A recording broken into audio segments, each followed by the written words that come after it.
In 465 BCE, a woman got dragged into the courtyard of the most magnificent palace that ever existed on this earth. What came next was so brutal, so utterly horrible, that even the soldiers who witnessed it, men hardened by war and violence, they couldn't speak about it without shaking. Their trembling wasn't weakness. It was the weight of what they'd seen.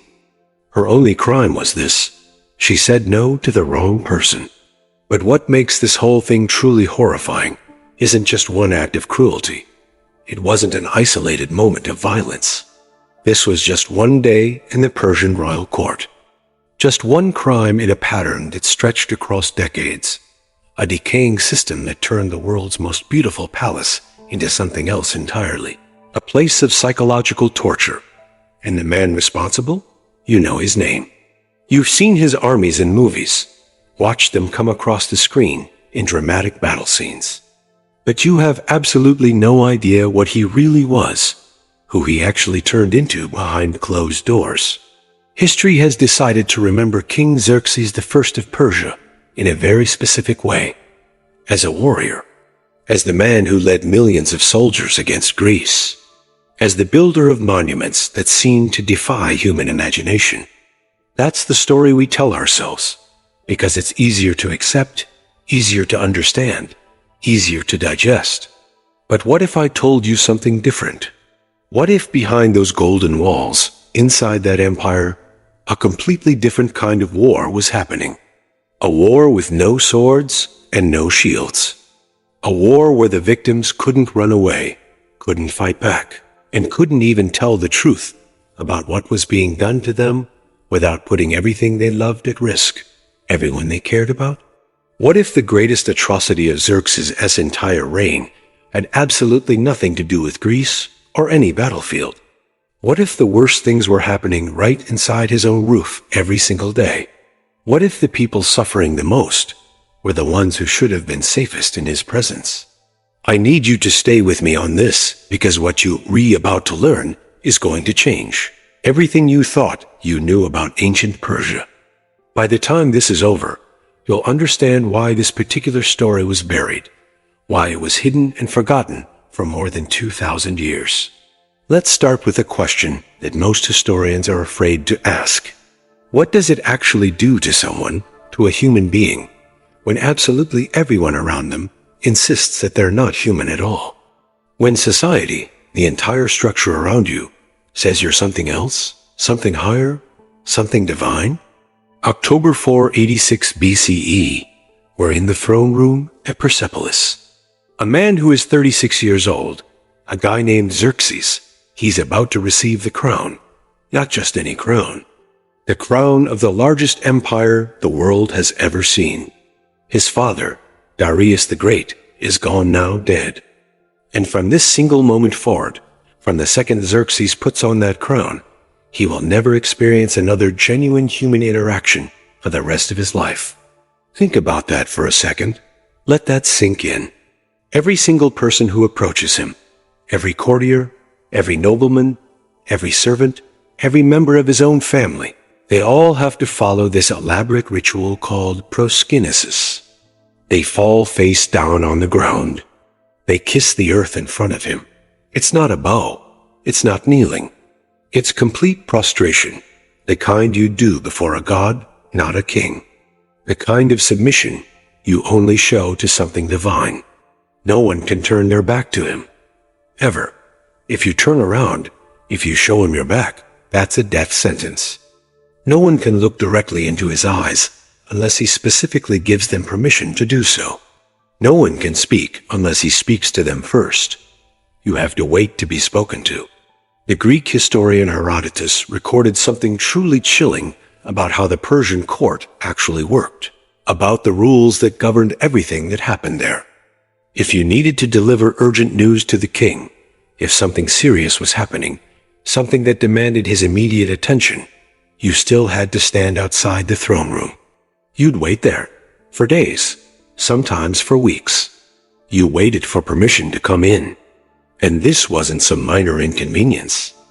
Even if the empire itself was burning, even if cities were falling to enemies, even if the whole thing was collapsing, you waited. Because interrupting the god king at the wrong moment could cost you your head. It could cost you your life. But here's what makes this truly insidious. What really gets under your skin when you think about it. Xerxes wasn't born into this belief. He didn't just naturally grow up believing he was divine. He was systematically conditioned into it. It was done to him deliberately. His mother, Atossa, she understood power better than anyone else who was alive at that time. She was the daughter of Cyrus the Great, the founder of the entire empire. And she'd witnessed something that shaped her completely.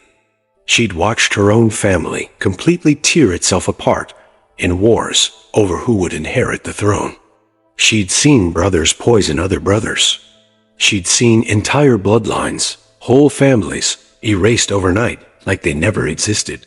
And from all of that, from everything she'd seen, she knew one brutal, ugly truth. In the Persian court, in that world, family wasn't something that gave you love or protection. Family was the most dangerous threat of all. So she raised her son with one lesson. One thing she drilled into him from childhood. Trust nothing. Control everything. Show no weakness.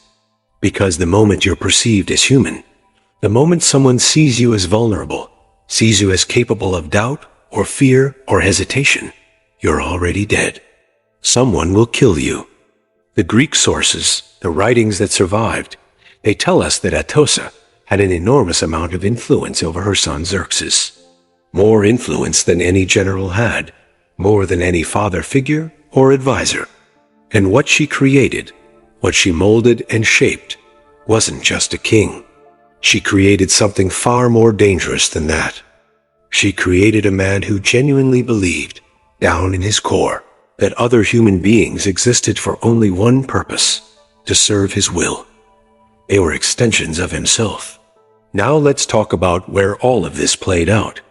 The place where this all happened. The royal household itself. Hollywood gets this completely wrong. Spectacularly wrong. When most people picture ancient Persian kings, they imagine something like an eternal party. Hundreds of wives. Endless pleasure. A fantasy of complete indulgence without any limits. But the reality was far more complicated than that, and in many ways, far more disturbing. The Persian royal household, they called it the Andarian, and it was actually a sophisticated political institution. It wasn't what Western people usually imagine. And contrary to what most people think, Xerxes appears to have been married to only one woman his entire adult life. Her name was Queen Amestris. Think about what that actually means. This wasn't some kind of disposable harem where the women were interchangeable and could be ignored. His wife wasn't someone he could just forget about. She was a permanent fixture in his life, a woman of enormous power in her own right. She owned vast estates. She commanded her own household troops. She held official audiences with foreign dignitaries. Ancient records actually show that she even controlled major construction projects across the entire empire. She had real authority. But here's the thing that makes this entire system so twisted, so psychologically messed up. All of that power, every bit of it, existed only because Xerxes allowed it. It was all at his pleasure. With a single word, with one command, he could take it all away. He could strip her of everything. The royal household was home to the most powerful women in the entire empire. The king's mother, his wife, his sisters, his daughters, the wives and daughters of his closest relatives and most trusted nobles. These women lived in unimaginable luxury. They wore robes that were worth more than entire cities. They dined on delicacies that came from every corner of the known world. They were attended by hundreds of servants whose only job was to fulfill their wishes, to give them whatever they wanted. But they were also prisoners, locked away. The Greek physician Ctesias, who served at the Persian court many decades after Xerxes died, he left us descriptions of the royal household. And the way he describes it, it sounds like something from a nightmare. The women's quarters were sealed off from the outside world. There were massive walls surrounding them, and locked gates. Male visitors were completely forbidden. No men allowed inside except for the king himself and a small number of eunuchs. Men who'd been castrated specifically, so they could serve in the Androon without posing any kind of threat. The women could look out from high windows. They could see the city below. They could see life happening out there. They could hear sounds of normal people living normal lives beyond those walls. But they couldn't leave. They couldn't participate in any of it. They had everything except the one thing that matters the most, the one thing you can't live without: agency, control over their own existence, the ability to make decisions about their own lives. And here's what's even more horrifying than that. This wasn't seen as oppression. This wasn't understood as cruel. This was seen as honor. It was seen as protection. It was seen as the highest privilege a woman could possibly achieve. The women themselves, they'd been raised from birth to see this cage as a palace. They learned to see their powerlessness as a form of power. They were taught to see their isolation, their separation from the world, as some kind of intimate connection with divinity itself. This is what makes systemic control so insidious, so evil. The victims internalize it. They defend it. They protect the system that's destroying them. They can't even imagine that there could be an alternative, that life could be any other way. For decades, this system worked exactly like it was designed to work. The official Persian records, carved into stone monuments across the empire, they spoke only of order. They spoke of prosperity. They spoke of divine harmony. Everything was perfect. Everything was controlled. Everything was in its right place. And then something went catastrophically wrong. This is where Herodotus comes back into the story.